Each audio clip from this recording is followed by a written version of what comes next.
नमस्कार, स्वागत है आपका अर्ली पोस्ट में और मेरा नाम है अजयदीप सिंह। और आज हमारे साथ जो पर्सनालिटी, जो सीजन्ड पॉलिटिशियन है, वो हैं मैडम प्रिया सेठी जी। जम्मू कश्मीर के पूर्व एजुकेशन मिनिस्टर भी हैं और बीजेपी में बढ़ चढ़ कर हमेशा से काम करती रही हैं। और आज मुद्दे की बात में हम बात करेंगे उन मुद्दों को लेकर जो आज के मुद्दे आम हैं जम्मू की जनता के लिए, जम्मू कश्मीर की आवाम के लिए, और उसे लेकर आज हमारी जो मुलाकात है प्रिया मैम के साथ हो रही है। मैम, सबसे पहले आपका स्वागत है अर्ली पोस्ट में जी। मैम, पहला सवाल आपसे ये है कि वाकई में आपको लगता है कि धारा 370 हटने के बाद बदलाव हमारे राज्य में आए हैं शांति की बहाली को लेकर? ख़ासतौर पर क्या आपको लगता है, क्या विचारधारा है आपकी इस बात को लेकर? देखिए, 370 हटना एक बहुत ही हिस्टोरिक डिसीजन रहा है और ख़ासकर जम्मू कश्मीर की हिस्ट्री में एक इतिहास लिखा गया। 370 के फ्रूट्स अगर आप देखें तो सबसे बड़ा ये है कि आप पूरे इंडिया के साथ इंटीग्रेट हो गए हैं। आपके जो दो निशान थे, दो विधान थे, उस तरह की दो कॉन्स्टिट्यूशन जहाँ चलती थी, वो ख़त्म हो गई। 370 एक ऐसा सिस्टम बना दिया हुआ था कि जहाँ पर देश का पार्लियामेंट कोई एक्ट को पास करते थे, कोई बिल्स बनाते थे, कोई प्रावधान बनाते थे, कोई लॉ बनाते थे, उसको मान्यता देने के लिए जम्मू कश्मीर में भी यहाँ की छोटी असेंबली जो है उसको पास करती थी। ये कितनी बड़ी विडम्बना है कि हमारा जो सबसे बड़ा मंदिर है डेमोक्रेसी का, जिसको हम हमारी आत्मा है, जो सोल कहते हैं इंडियन डेमोक्रेसी की, पार्लियामेंट कोई भी चीज़ पास करता है उसको फिर पास कराने के लिए, इस स्टेट में लागू कराने के लिए जो थी असेंबली से पास होता था। तो ये बहुत बड़ी विडम्बना भी थी और बहुत बड़ी ऐसा चीज़ भी रखी गई थी जिसको आज नहीं तो कल हटना ही था। और ये प्रण आज से नहीं, भारतीय जनता पार्टी ने जब से इसका मुझे लगता है बीज बोया गया, जब से भारतीय जनता पार्टी अपने सिस्टम में आई या उसका जो उसका नींव पत्थर रखा गया, तो वो इसी बात पे रखा गया कि हमें एक देश एक श्रेष्ठ, क्योंकि हम अपने देश की बात पहले करते हैं फिर सब लोगों की बात करते हैं। तो 370 के फ्रूट्स अगर आप देखें, आपने मुझसे प्रश्न किया है कि फ्रूट्स क्या हैं, मुझे लगता है कि 70 साल आपने 370 देखा। आप उसकी छत्र छाया में कुछ लोगों की मैनिपुलेशन से, कुछ नेताओं की मैनिपुलेशन से 370 इस देश के ऊपर, यहाँ के लोगों के ऊपर लगाया गया, इस प्रदेश के ऊपर लगाया गया। और उसके दुष्कर्म आपने देखे। झंडा यहाँ पे पाकिस्तान का लहराया जाता था, वहाँ पर हिंदुस्तान का झंडा भाई कहीं भी आप देखते नहीं थे। कोई एजुकेशन इंस्टीट्यूशंस होते थे या कहीं पे भी जो था, इवन कि वहाँ के लीडर्स जो सो कॉल्ड अपने आप को लीडर्स कहते हैं, वो भी ये कहते थे कि अगर 370 हटा तो झंडा फहराने वाला नहीं रहेगा। आज आप देखें, हर चौक पे, हर यूनिवर्सिटी में, हर कॉलेज में, हर स्कूल के अंदर आप नेशनलिज्म, पेट्रियोटिज्म की भावना है। जिस देश के अंदर आप रहते हैं उस देश के संविधान को मानना, उसके कॉन्स्टिट्यूशन का मानना आपका परम धर्म है। जैसे आप बाइबल उठाते हैं, आप कुरान उठाते हैं, आप गीता उठाते हैं, उसी तरह से इसकी आत्मा हमारा कॉन्स्टिट्यूशन है, हमारे देश का कॉन्स्टिट्यूशन है। ये भी हमारा एक हमारी पूजनीय है, हमारी पुस्तक की तरह है। और यहाँ पर उसका जो था उसको सम्मान नहीं दिया जाता था कहीं ना कहीं। तो मुझे लगता है कि 370 का फ्रूट आपने 370 होते हुए आपने क्या देखा? यहाँ पर आतंकवाद की घटनाएं तो कम हुई नहीं, रिगिंग आपने देखी पूरे जो आपकी जब इलेक्शंस होते थे तब होता था। एक एमपी 6 या 7% वोट से ही जीत कर अपने आप को मेंबर ऑफ पार्लियामेंट कह देता था। एक 3 या 4% वोटिंग के ऊपर अपने आप को एक एमएलए घोषित हो जाते थे। यहाँ पर वो चीज़ें कहीं ना कहीं ख़त्म हुई है। डेमोक्रेसी का नाम नहीं था यहाँ पर। 3 टायर गवर्नमेंट हो, निचले स्तर तक एक ऑर्गेनाइज तरीके से डेमोक्रेसी को फ्लो करना, या आपके पंच सरपंचों का इलेक्शंस होने, या फिर डीडीसी के इलेक्शंस होने, या फिर आपकी कॉरपोरेशंस, जो आपकी म्यूनसिपल कॉरपोरेशंस हैं, उनमें भी कहीं ना कहीं 10-10 साल लग जाते थे। पहली बार जब मैं जीत के आई एज अ कॉरपोरेटर, मैं 26 साल के बाद जीत के आई। कॉरपोरेशन का इलेक्शन 26 साल के बाद हुआ। यानी कि सारा दामोदार यहाँ के जो सो कॉल्ड अपने आप को चुंद जो श्रीनगर बेस्ड पॉलिटिक पार्टीज़ थी, अपने आप के हाथ में सत्ता रखती थी, पावर रखती थी। आज वो बदला है, आज वो सिस्टम जो है वो निज़ाम बदला है। आज लोगों के अंदर एक सोच हुई है कि नहीं, हम एक श्रेष्ठ भारत के साथ जुड़े लोग हैं, और कहीं ना कहीं हमने इस धारा के साथ बहकर हमने अपने देश को भी अग्रसर करना है और अपने प्रदेश को भी करना है। मैम, अगर मैं बात करूं कि आप ही के शासन के समय अगर हम बात करें, जो रूल रहा है बीजेपी की बात करें, तो कई नौकरियां दी गई थी, लेकिन आज बहुत सारे युवा, चाहे वो एनएचएम के हो, पीएचई के हों, ये सब सड़कों पर उतर कर जो है प्रदर्शन कर रहे हैं अपनी नौकरियों को पक्का होने के लिए, और ज़्यादातर अपनी सैलरीज़ को बढ़ाने के लिए मांग कर रहे हैं। तो इन नौकरियों का क्या, जिसमें रायबरेली खेल, रायबरेली जंगलात और ये सब तमाम लोग आज सड़कों पर उतरे हैं, क्या आप किस नज़र से देखती हैं इस बात को? देखिए, रायबरेली खेल और रायबरेली जंगलात को तो आपने एलजी साहब का संज्ञान देखा है, उन्होंने कहा भी है। हमारे रविंद्र रैना जी जो हमारे अध्यक्ष हैं पार्टी के, उन्होंने भी बात आगे पहुंचाई थी, और मुझे लगता है उन्होंने एक इस पर स्टेटमेंट भी इशू किया है।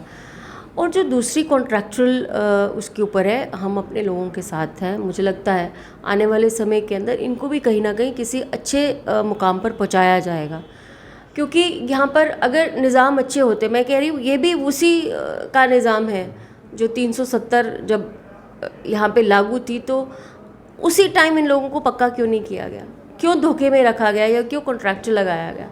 आप नौकरियां निकालते, एसएसआरबी की तरह से नौकरी निकालते, आप उनको एंगेज करते। आज उनको जो चिंताएं उनके दिमाग में है, या जो वो प्रदर्शन आज सड़कों पे कर रहे हैं, तो ये उन्हीं लोगों की देन है, पिछले सरकारों की देन है।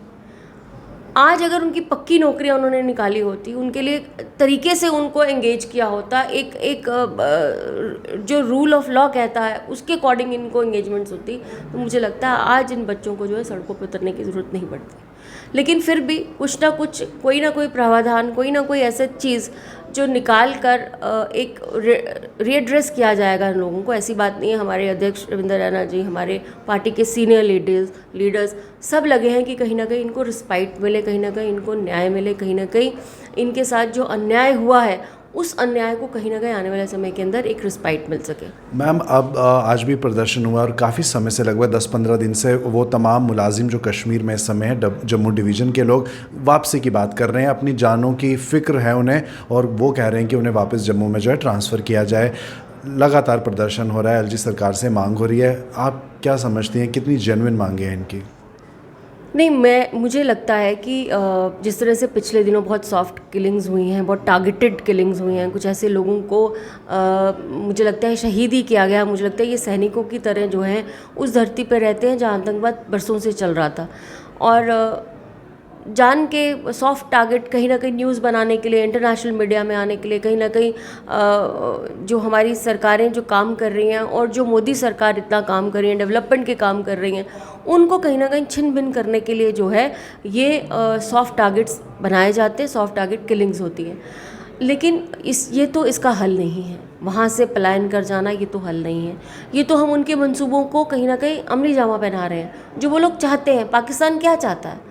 पाकिस्तान तो यही चाहता है, वहाँ के लोग नहीं चाहते, वहाँ पे सियासतदान नहीं चाहते, हम लोग नहीं चाहते, लेकिन ये ऐसे टारगेट किलिंग करने के बाद वो क्या चाहता है? यानी कि अगर हम इस तरह का कोई बात रखते हैं, ठीक है, एडमिनिस्ट्रेशन को चाहिए कि उनको कहीं ना कहीं ऐसी जगहों पे ले जाया जाए जहाँ पर वो सेफली रह सके, कहीं ना कहीं ऐसे क्योंकि मुझे पता है कि जो अभी पिछले दिनों जो किलिंग हुई उसके अंदर वो कम से कम 3 या 4 बार डीसी साहब के पास गए। तो डिस्ट्रिक्ट एडमिनिस्ट्रेशन को चाहिए कि इस तरह के आगे से इस तरह की चीज़ें ना हो, और एडमिनिस्ट्रेशन अपनी रिस्पॉन्सिबिलिटी लेते हुए कहीं ना कहीं इनको रिस्पाइट दे, सेफ़ जगहों पे इनकी दे, ताकि ये जो है इस चीज़ का शिकार ना बने। लेकिन कहीं से पलायन कर जाना ये तो कहीं का मुझे नहीं लगता कि यही मंशा पाकिस्तान की है। तो हम क्या पाकिस्तान की मंशा को पूरी करने लगे हैं?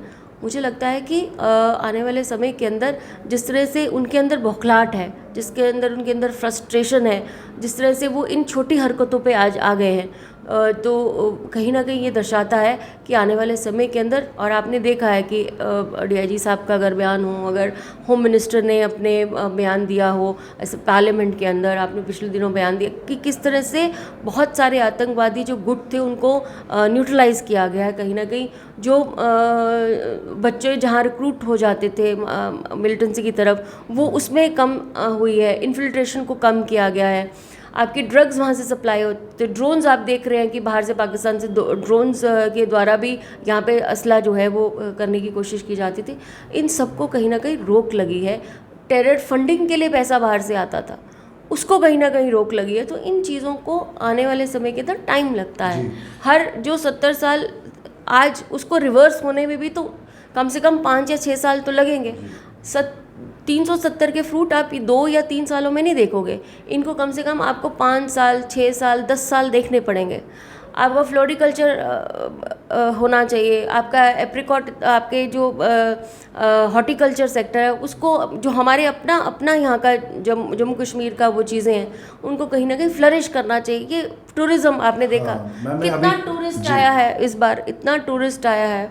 और मुझे लगता है कि ये भी एक अच्छा संकेत है कि जो है लोग जो है इस जगह को जो है अपना समझते हैं, अपना मानते हैं और बेधड़क होके जो है इनकी जो मुंह तोड़ जवाब जो है यही देते हैं। जब ऐसी सॉफ्ट टारगेट किलिंग्स होती है तो मुंह तोड़ जवाब जो है यही लोग जब यहाँ पर आते हैं और ये कहते हैं नहीं जम्मू कश्मीर हमारा है और हमारे ही जगह है, तो इस तरह का जो प्रावधान जो है मुझे लगता है पूरा देश आज हम जम्मू कश्मीर के साथ खड़ा हुआ है, पूरा देश इसके साथ खड़ा हुआ। मुझे लगता है कि आने वाले समय में बहुत बदलाव आएगा। मैम मेरा एक सवाल आखिरी है टूरिज़्म को लेकर। आपने टूरिज़्म की बात की, अभी कल परसों ही हमने खबर में सुना है कि जो कश्मीर के शिकारा वाले हैं उन्हें एक सब्सिडी दी जाएगी ताकि अपनी शिकाराज और बोट्स को वो ठीक कर सकें। कहीं ना कहीं कश्मीर में टूरिज़्म को लेकर बहुत ध्यान दिया जाता है, लेकिन वहीं अगर हम जम्मू प्रांत की बात करें, जम्मू में भी हमारे भद्रवाह टूरिस्ट प्लेस है, पटनी टॉप, सनासर, रोड्स की हालत बहुत ख़राब है। उस तरह का वहाँ पे वो सिस्टम अभी नहीं है कि टूरिज़्म को हम उस तरफ भी अट्रैक्ट कर सकें। क्या विचारधारा है कि मतलब सारा ध्यान कश्मीर में है या जम्मू की तरफ भी आपको लगता है कि है? ध्यान सारी तरफ है हमारा। आपने अगर भद्रवाह और किश्तवाड़ में भी देखा होगा तो जो मेरी रिपोर्ट कहती है, पटनी टॉप ने देखा होगा, जो मुझे संज्ञान मिला है वो कहते हैं कि बहुत ज़्यादा टूरिस्ट जो है वहाँ पे पटनी टॉप, भद्रवाह, जिया वगैरह बिल्कुल फुल हैं। जिया वगैरह किश्तवाड़ की तरफ भी बहुत लोग कर रहे हैं। इवन बसोली एक हमारा एक ऐसा हॉट स्टॉप बना हुआ है, आपका लेक है उसके आसपास। मुझे लगता है कि जम्मू कश्मीर एक लिमिटेड टूरिज़्म नहीं है, जम्मू कश्मीर में वास्ट टूरिज़्म है। अगर आप देखेंगे कि जम्मू कश्मीर में अगर जो एलीट ग्रुप्स हैं, जो एलीट लोग हैं, जो रिलीजियस सर्किट्स हैं, फिर आपके कोई जो दूसरे टूरिज़म्स हैं जो आपको सिर्फ आते हैं और चले जाते हैं, माता के दरबार में आके चले जाते हैं। अगर आपने देखा है अमरनाथ की यात्रा आने वाली है, कश्मीर के अंदर बच्चे जो हैं वो अलग अलग चीज़ों पे आते हैं। तो अलग अलग तरीके का यहाँ पे सर्किट्स हैं, अलग अलग तरीके की यहाँ पे टूरिज़्म है और जिसको जो पसंद होता है वो एरिया में जाता है। मुझे लगता है जम्मू कश्मीर और ख़ासकर जम्मू की अगर हम बात करें तो हम लोग भी भद्रवाह की तरफ जाने की कोशिश करते हैं, श्रीनगर की तरफ जाने की कोशिश करते हैं ताकि हम ठंडे इलाकों में जाएं। तो टूरिज़्म हर तरफ से बहुत ज़्यादा फैल रहा है। पटनी टॉप पे तो बहुत अच्छा वेलनेस सेंटर आ रहा है, स्पिरिचुअल सेंटर आ रहा है उसके अंदर। फिर आपने देखा है कि रोपवे इतना बड़ा जो प्रोजेक्ट है वो हमारी सरकार के द्वारा आया था। आपने इधर का रोपवे देखा, वो हमारी सरकार के बीच में आया। सबसे बड़ा आर्क्ड ब्रिज जो है जम्मू कश्मीर के अंदर रियासी में बना है। अब चेंजेस हो रहे हैं, जो चेंज 70 साल से जम्मू में नहीं देखे गए वो आप देखेंगे। IIT का इतनी खूबसूरत बिल्डिंग बन के बाहर आई है, आप देखें एम्स बन रहा है। ये चीज़ें कहीं ना कहीं आपकी इकोनॉमी को बढ़ाएंगे आने वाले समय के अंदर। मुझे तो यहाँ लगता है कि Jammu can be one of the best educational hubs also and one of the best wellness hubs also. तो इस तरह का जो प्रावधान है सरकारें कोशिश कर रही हैं। मैं कल परसों ही पढ़ रही थी कि जो एडमिनिस्ट्रेशन ने होम स्टेज़ के लिए 10-10 लाख का प्रावधान रखा है, बच्चों को जो है वो दे रहे हैं। आप अलग अलग सेक्टर के अंदर वो प्रोत्साहन दे रहे हैं कि लोकल जो है लोग जो है इस इकोनॉमी में जुड़ें और कहीं ना कहीं होम स्टेज़ की बात हो या टूरिज़्म को बढ़ाने की बात हो, वो उनको प्रावधान दे रहे हैं। मुझे लगता है कि सरकार हर संभव कोशिश कर रही है कि जम्मू कश्मीर के अंदर टूरिज़्म फले फूले और जो हमारा ट्रेडर है वो भी खुश रहे, जो यहाँ के लोग हैं वो भी खुश रहें। जी धन्यवाद। तो दर्शकों सुना आपने प्रिया सेठी जी का क्या कहना है। इन्होंने इस बात को लेकर साफ कहा है कि धारा 370 के हटाए जाने के बाद बहुत सारे बदलाव जम्मू राज्य में, कश्मीर में देखे गए हैं। ख़ास तौर पर टूरिज़्म की भी अगर बात करें तो सिचुएशन जो है काफ़ी चेंज हुई है। जम्मू में भी अब टूरिज़्म जो है बढ़ रहा है, अलग अलग एवेन्यूज़ जो हैं वो क्रिएट किए जा रहे हैं और आतंकवाद जो है उसे जो है ख़त्म करने की जो पहल है वो धारा 370 के बाद बहुत ज़्यादा तेज़ हो गई है। बहरहाल ये थी एक ख़ास हमारी मुलाकात आज आज के मुद्दे की बात में हमने बात की प्रिया सेठी जी के साथ। तो ऐसे ही राज्य और राष्ट्र की तमाम खबरों के लिए आप अर्ली पोस्ट के साथ बने रहिए। मुझे दीजिए इजाज़त, मेरे कैमरा पर्सन गगन के साथ। नमस्कार।